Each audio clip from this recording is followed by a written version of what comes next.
maybe exemplifies the number of people who go deep into debt. I think that if you include the of food and travel and things like that, you are looking at about $100,000 a year to go to a top school, for example, like a Yale. But 101 people, again, that's just insanity. But it's not that large a chunk of the American population. No, that's true. You're right. No, you're right. I mean, 101 people at a million, that is the massive eye-opener. But the average person has around $39,000 in student loan debt. To me, $1 is too much. There's so many ways you can go to school without going into debt. You can work while going to school at night. You can get scholarships and grants. You can even go to community college to be able to get these classes done cheaper. People just need to look and understand that signing loan documents is not the way. Yeah, let's just point this out. The guy went to a private college, USC, which everyone there is overpaying.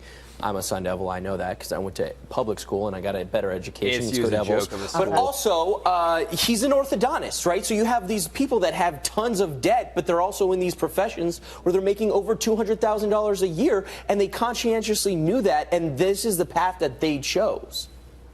I don't know if people consciously knew it or not, but the reality is that once you get out of school, these loans are effective and you have to start paying them.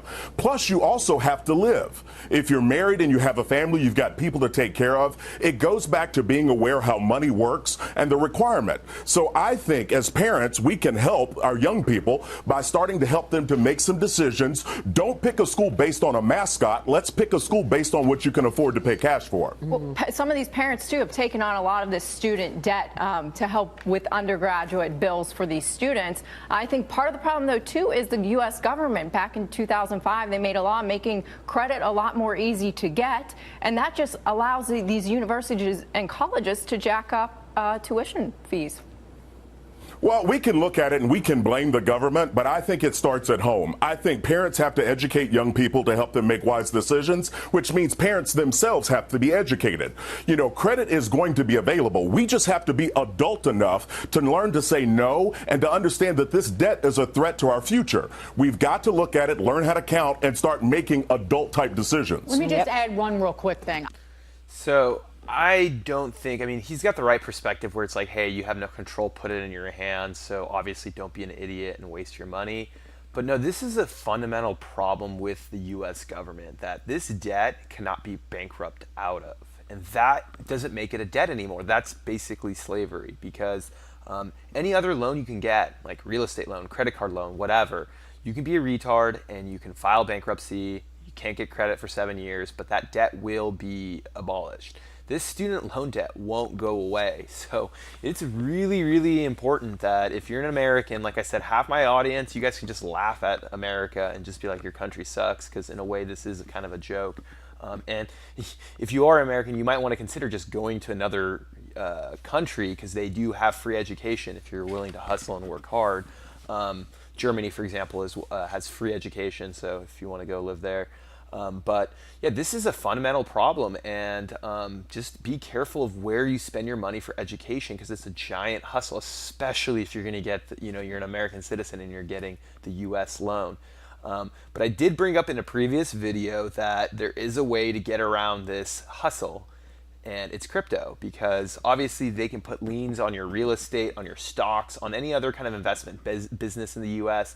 But if you decide not to pay your student loans and you have 100,000, 200, a million, you can easily just move all the assets you have into crypto, and then whenever they do want to come foreclose on you or put a lien, you can't do that with crypto. So there you go, another use case, but just be very, very careful with education. And it is funny that they mentioned USC. That's the school I went to, and there's so many people that overpaid. And I brought up in a previous video that I even regret. I paid 120 grand to get my master's in business at USC, and it's kind of a joke. I mean, the classes were great, but I share stuff. There's an NYU professor, Scott Holloway.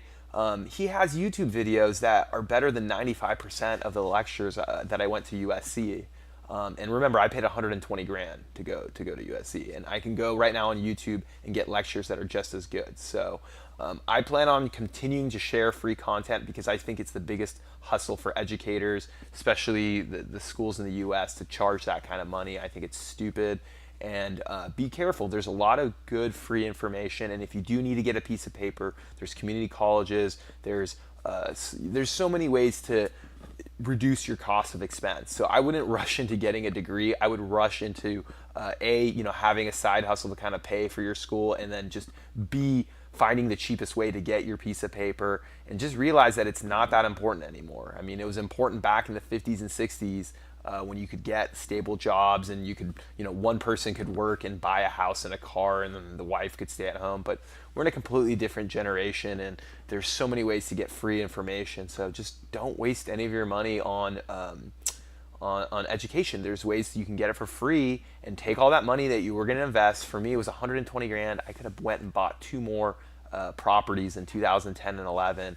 And I probably, with the equity growth or whatever, I would have probably been up now another 300, 400, 500 grand on my real estate investments instead of going and getting an MBA at USC. But whoop-de-dah, I met a lot of cool people. I partied a lot, which was awesome.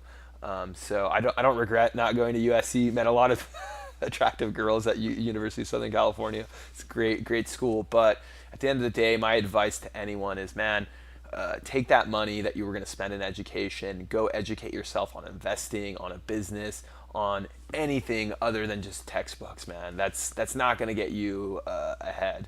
And especially in the United States, where the debt is not, you can't bankrupt out of it. But anyways, let me know your thoughts about this, and I will talk to you guys soon.